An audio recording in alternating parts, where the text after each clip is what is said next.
Today I'm sitting down with Brad. Brad is a doctorate of osteopathy and is the founder of Rogue Rehabilitation. And so rehab isn't just about injury.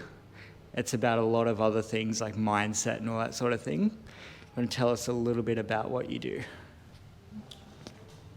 Yeah, that's a good preluding question. I mean, without going on too much of a tangent, rehab can be multifaceted, right?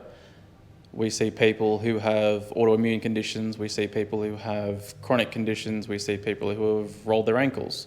Rehab could be as simple as a couple sessions and a few weeks journey through a sporting injury, or it could be you've had a lifestyle modification. You've suffered a terrible car accident, you've got whiplash, and that could last years. So how do you manage your pain? How do you mitigate your pain?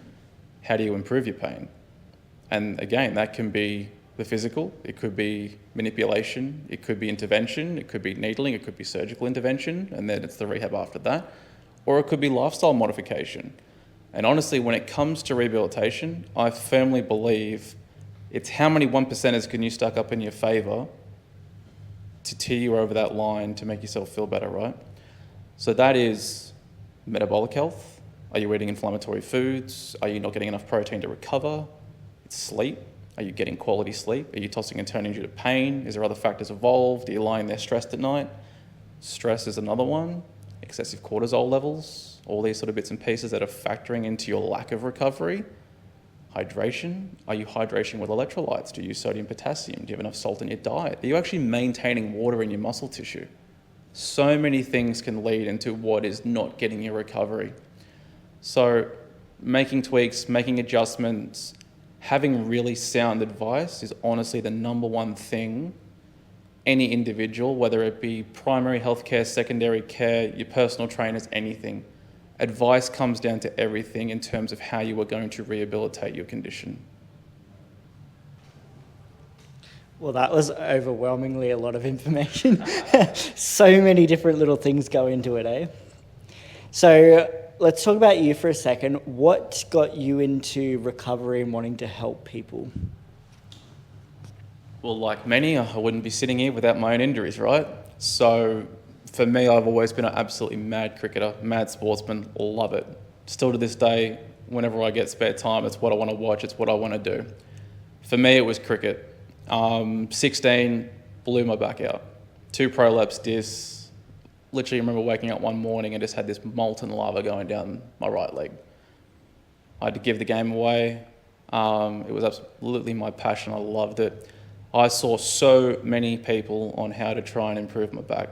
And for me, and honestly, I'm a bit of an autodidact in the sense that I love doing research and I love finding my own information. Yes, I listen to everyone and, university, all this sort of stuff, but big believer in finding the information, then how are you going to utilize it to suit you? So for me, tried everything. Did your Pilates, did this, went to physio, saw bloody doctors, tried medications.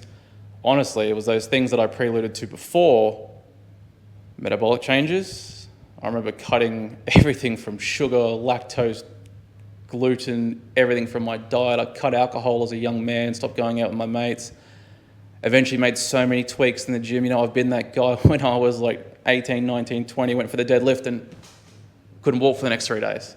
So making tweaks, making adjustments on how I lifted, how I worked, eventually found my own formula of exactly how I was going to get rid of my pain. And that's the exact mantra that I still preach in my own clinical practice today.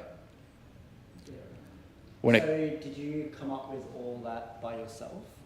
That's what I meant by when I'm saying an autodidact, that's self-taught. Yeah, right. So through research, and still to this day, I try and make myself read at least one journal article every day, whether it be an RCT, case report, case study, systematic review, literature review. So whatever the current evidence is on injury, prevention, maintenance, recovery, whatever it is, I'm trying to stay across it because it's an ever-changing game. And you can see that on any level, from the way people perform surgeries, to the medications that are coming out, to the techniques that are being performed, to the advice you're being given. So for me, finding that process, trying to understand it as best you can, and then trying to navigate patients, honestly, it felt like what I was made to do. And I love what I do. It's what I'm passionate about. Hopefully you can even tell just the way I speak about it. Like I will dive so deeply into cases. If I get someone who comes in and I can't sit there and have some semblance of an answer or an intervention, I'll literally be there that night on my phone being like, what other things could we try? So for me, I've been in your shoes when you do have, and you have been sat in pain. And what I want to do is try and alleviate of that pain in whatever way, shape or form we can. Right, that's intense, but I love it. What do people often most get wrong about rehab and recovery? There's probably a lot of them, to be honest. Number one is leaving it too long. Oh, I know. Did the injury, twisted, lifted something. Oh, it'll get better, it'll get better, it'll get better. I've heard that. I've had a guy come in, he goes, I asked him, I said, how long you had your low back pain for? And he said, 56 years. I was like, okay, so pretty much defining you at this point.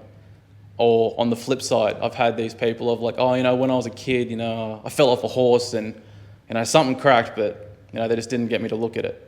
And now they're still suffering with that pain. So number one, as soon as it happens, just get it checked. While it's still in that acute phase, I can tell you right now, it's so much easier to treat. It's going to save you time, costs, money, and a lot of pain if you get on top of it as soon as possible. Where if you have left it at that point of 6 months, 12 months, 4 years, 5 years, 10 years, whatever it is, it's so hard to undo all those little trends, again, that I sort of came to before, because now you're trying to undo your entire way that your physiology is operating to counteract or live with the pain you've got. And at that point, you won't even know what the primary cause is. And therefore, it becomes a hard thing. So number one, get on top of it sooner rather than later. Number two, if something you are performing, still doing, is causing that pain, get rid of it. If it's occupational, I'm never going to tell someone to stop working, but is there changes we can make? That could be something as simple as the office worker who's suffering with headaches. And you go, mate, set yourself an alarm for every 45 minutes. Stand up for 3 minutes. After a phone call, make a phone call standing up. Go for a walk. Move. Go get some sunlight at lunch break instead of sitting there. You could do so many easy things to mitigate your pain. Like I said, I'm never going to tell someone to stop working because that's your livelihood. But if you've got something that's very easy to get rid of it. Or understand your healing time. For example, if it's just an acute sprain, it's probably only a couple of weeks. A couple of weeks of dealing with it's going to be so much better than being like, oh, great, now I've got to deal with this for the rest of my life. There's probably others, but let's cut that. I'll talk too long before we go on. No, you're all good. You're all good. You can ramble. It's okay. Can always cut it out. So, to the point of an office worker or something, and they're been sitting down all day, does it actually make a difference to stand up and walk around? What does it actually do to your body? Good question. The short answer is yes. So while you're sitting there right now, you're not thinking about it, but you've got however many stabilizers in your body, connective tissue, ligaments, tendons, intrinsic muscles, in between the spine, all this sort of stuff, activating, right? Here we are in a gym. Everything can be measured through loading, whether it's for an endurance movement or trying to do a 1 rep max. Sitting there right now, you're using a lot of muscles, right? It's a really interesting thing. I don't know if you can see, but if I held my ankle here in E version and I stayed here for 24 hours, whatever point in time, I will rupture every ligament in my foot because it's constantly under stress. So the same analogy here, ligaments, tendons, tissues, all these sort of things can overload. You see these people all the time coming in with neck pain or headaches or oh, it's getting me again, or it's a migraine. I won't get down that rabbit hole because 99% of the time it's not a fucking migraine. Anyway, most headaches come from the neck. So if I sat here in this position and looked at this computer like this for the next 10 hours, I will barely be able to stand up and move. Yeah. So the point of getting up and moving is to change the energy flow, change the kinetic tissue in your body of a movement pattern. We've all done it. How many times have you gone to a play, a movie, and you're like, oh man, 3 hours, I can't sit still for 3 hours. How good do you feel when you get up and move? There's your answer. Yeah, right. Wow. Impactful. I'm going to get up and move now. So with the gym to rehab connection, people coming in with injuries and stuff, or we get a few cancellations with people thinking that they've been told not to come to the gym because of an injury or something like that. What is your opinion on that? Do you think that people should stop moving because they've got an injury, or? Gimme. Fundamentally, no. You can pretty much modify, mitigate, change anything. And again, research, you could go through any single article. It wouldn't matter if you've got a broken toe, a headache, a rolled ankle, or low back pain. At some point in time, exercise rehabilitation, whether it's for mental health, physical health, rehabilitation for a specific condition, is going to become absolutely paramount for that. So, is there a certain time you should have a rest period? Yeah, depending what it is. Let's just say you fractured something. What's the healing time for a fracture? You're typically in a cast for 6 weeks. So during that 6-week period, should that specific tissue be rested or braced? Yeah. Does that mean you're not going to get benefits? So let's say you've fractured your ankle and you're through the acute pain, you're still just taking a few bit of Panadol, Nurofen, whatever it is, right? And now you're like, cool, doctor said don't move for the next 6 weeks. Well, what's going to happen to you physiologically for those next 6 weeks? Could you not be sitting on a bench and sitting there doing a chest press? Could you not be doing a shoulder press? Could you not be sitting there doing a banded leg extension? Again, the more muscle you carry, whether that's metabolic benefit from managing insulin resistance to just your overall, caloric deficit, are you going to get more benefit in rehabilitation? Again, back to that ankle fracture, 100% you are. Because what creates bone? And here's the hot tip, it ain't calcium from milk. So it's resistance. The easiest analogy I put in place for that is, think of you're out in the ocean and you've got a dinghy. How big's your anchor? How big's your chain? It's tiny, right? If you got on the bloody Queen Mary, how big's the anchor? How big's the chain? So the bigger the muscle, the stronger the tendon, the harder the attachment point, that's how bone's reformed. So yeah, pretty much whatever it's going to be with guidelines, specifications, these sort of bits and bobs, again, back to this first point of what you need in terms of allied health, is sound advice. That is what's going to come back, and it's going to be a very simple conversation. If I was in your shoes, I'll be like, oh, okay, hey Tom, what have you done? Oh, and I injured my back at work. Okay, cool, what have you been diagnosed with? Are we dealing with discogenic low back pain? Is it a muscle strain? Is it 9 times out of 10, they don't know what's actually going on. We just get this preluded idea that we should just stop and cease. That actually can be one of the biggest lingering things in the chronic pain. Hopefully that answers your question. You're leaving me speechless. I have that effect. I like it. Let's turn to technology, AI. Do you think there's sound technology that is going to help people with their recovery? Or what sort of technologies, or wearables and stuff like that actually help with your clients and preventing injury and those sorts of things? Yeah, it's an interesting one, and it's a space that we've all got to be come across, right? Yeah. So whether it's helping with programming for me as the actual practitioner, I've got someone who's going to do this massive, I think it's the Queen Charlotte Walk in New Zealand, and she's a female who's nearly 70, and she's, really battling about the thought process of how am I going to be able to do this. So for me, it's like I could literally put together a 20-week program of rehabilitation and strength and conditioning for a patient at 70 years old to get ready for this. So there's spots for it there. When it comes to your wearables, I don't want to name things, but let's just say Whoops, Apple Watches, Oura Rings, all these sort of things. Everything depends on outcome measure. What are you measuring? What are you trying to achieve? What are you trying to improve? Are you trying to improve athletic performance? If you're trying to monitor it in terms of rehab, I think that comes down to your practitioner of putting specific outcome measures in place. Again, the low back patient goes, I can't deadlift. Well, how are we going to point a way for you to deadlift again? Is that going from a kettlebell on a raised surface so you're not going so deep? Is that moving to a trap bar, eventually moving back to the Olympic bar? When it comes to your wearables, look, people with heart conditions, people battling diabetes, people with all this sort of stuff, 100%, they're going to be really sound pieces of device. If you're just trying to improve your recovery, I implore everyone to actually measure their sleep for once. If we don't get into a deep REM cycle, rapid eye movement, you're never getting into a recovery stage. If you're never getting into deep sleep, you wonder why you feel shit the next day. And you and I can speak differently. I've been awake since 2 a.m. with my 2-year-old son, so there's no point in monitoring it right now. But yeah, in terms of athletic performance and recovery, there's definitely things out there that can help. Personally, I found probably the Oura Rings data for sleep actually tends to be better than the Whoop from what I've seen. But a basic heart rate monitor, and again, that could be something from athletic performance, probably not so much in the rehab space. I think it's more about tangible outcome measure. Someone with tennis elbow, let's do a grip strength test. If right versus left has a 20 kilo discrepancy, that discrepancy becomes your outcome measure. So that's where technology is going to be utilised.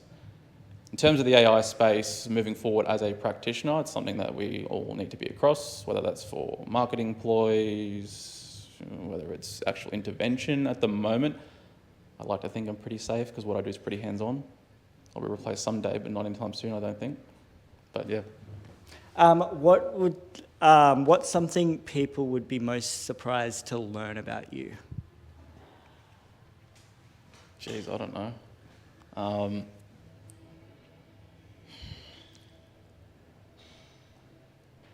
I don't know, man. I'm a pretty simple guy. I love my job. I work my ass off. I do 6 days a week every week. And then hear that from the passion in your voice. Yeah, and then when I'm not working, I'm a husband and father. At the moment, there's not really anything else to me at the moment. We're in the middle of moving house, trying to do different things, trying to build business, trying to keep moving. I couldn't tell you any one specific thing that would surprise you. Honestly, I'm just super direct, and what you see is what you get. So maybe that's something there. Don't be surprised if I potentially swear or shoot you down a little bit because I am pretty direct. Otherwise, I couldn't really tell you why. Fair enough. If you could give one piece of advice to someone struggling with injury right now, what would it be?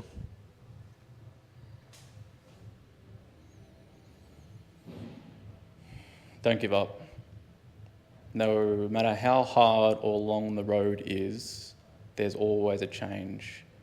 One of my favourite quotes, which I translate to rehab, is from the great Albert Einstein. And it's, insanity is doing the same thing over and over and expecting different outcomes. So all I would say is change what you're doing until you found the right pattern that suits you. And that could be advice, that could be diet change, that could be an exercise change, that could be just getting rid of the thing that's your biggest aggravator. It might just spin the wheel to start stacking those 1%ers to finally alleviate your pain. I like that. Who inspires you most in your field? It's a funny one there. I couldn't tell you many osteopaths that I follow. Honestly, I wouldn't. If I didn't have to legally define myself as an osteopath, I would call myself a physical therapist. There are some great practitioners worldwide, on the coast, all this sort of thing, all in different fields. I don't like to really pigeonhole myself as one specific thing. I'm not necessarily going to name drop anyone because I don't really want them to either know or get a big ego.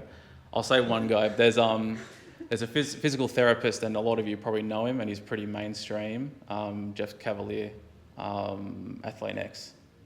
Absolute legend. I've even done a few of his programs before in his early days with his teachings of rehabilitation. I thought he was pretty incredible. Again, to the point, science-driven, evidence-based. I thought he was pretty good. There's a few others out there, and I always keep up to evidence. I listen to podcasts, all that sort of stuff as well. It is a passion of mine. But yeah, probably no one specific other person. Yeah, okay. And a final one, if you could go back and speak to yourself on day one of starting Rogue Rehab, what would you say? It does get easier. No, just, what was that? That was 5 years ago now to this month. Just eat a piece of humble pie, Brad, and keep learning. Never stop learning. And yeah, never lose your passion for trying to help people, even when they feel hopeless. Perfect. Thank you so much for taking your time out of your busy schedule to have a chat. Appreciate it. Pleasure. Thank you. Ooh, sweet.